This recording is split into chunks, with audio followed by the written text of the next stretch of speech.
Rosalie, enchanté. Suis-moi, on va travailler ensemble un petit peu. Working sessions with Dr. Hamringer can last up to 2 days. J'aimerais ça que tu me refasses la pyramide. Ici? Ici, en plein milieu. Donc, tu la refasses au centre et tu dois toujours le faire sans mettre un plus grand 10 sur un plus petit. 10-year-old Zachary's focus is put to the test during long hours and multiple exercises. The goal is to eventually determine whether he has an attention deficit disorder with or without hyperactivity, also known as ADHD. His mother has just found out this neurological disorder could be hereditary. He's able to focus more than his big brother. His main issue is impulsiveness, while his brother's really is focusing. I started reading about ADHD, and I noticed my partner and I had symptoms of adult ADHD. We were later evaluated, and we were both diagnosed with ADHD. Until recently, attention deficit disorders weren't commonly known by the public. Research put a spotlight on the worldwide phenomenon, and Canada is adapting and innovating in the field. We now have up to 7 different medications to treat ADHD.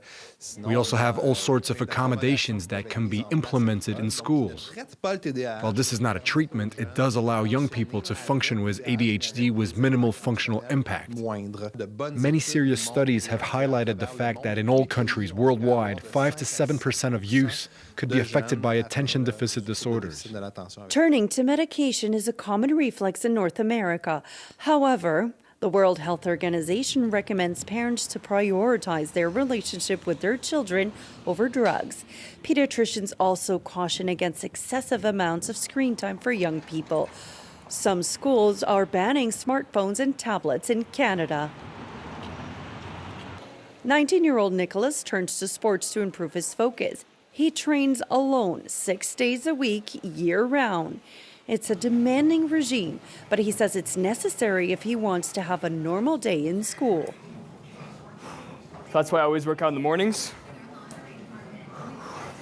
Because then, as the day goes on, I don't get nervous or anything like that. I stay calm, cool and collected, and yeah, it helps a lot. NICOLAS was diagnosed with ADHD at 15. At the time, he was overweight and failing his classes. But with the help of his loved ones and school psychologists, he's heading to university next year. I sort of thought of it at the time as a sort of a disability was a bad thing, but I soon realized that it's more of a superpower. It's really like something to be positive about. It's just differently how your brain reacts to different things, and if you learn how to use it, it can be extremely beneficial. ADHD was long time seen as a roadblock to making it into university, but not anymore. 26-year-old Rosalie is a young mother and student in social sciences. She was diagnosed when she was 20. We have a lot of revising to do. These are this week's very last classes. After that, we're done. We'll be on vacation. To help her with her handicap, Rosalie's university is giving her, along with a handful of other students, special treatment. It depends on one's particular needs. For instance, me, I have access to a computer, and when, like here, I undergo an exam, I also get an extra 33% time bonus. This allows me to finish my work on time. Otherwise, I wouldn't be able to finish. It allows me to be at the same level as others. ADHD awareness has led to surprising statistics. In the province of Quebec alone, the number of students requiring special accommodation due to attention deficit disorders has jumped from 2,000 to 6,000 in just 4 years. Bonjour, Rosalie, ça va? Oui, ça va. Viens t'asseoir. The spike in demand has forced this institution to go on a hiring spree. There's the evaluation process, making sure the diagnosis is correct. But we also provide psychological follow-up, looking into how their emotions are affected by the process.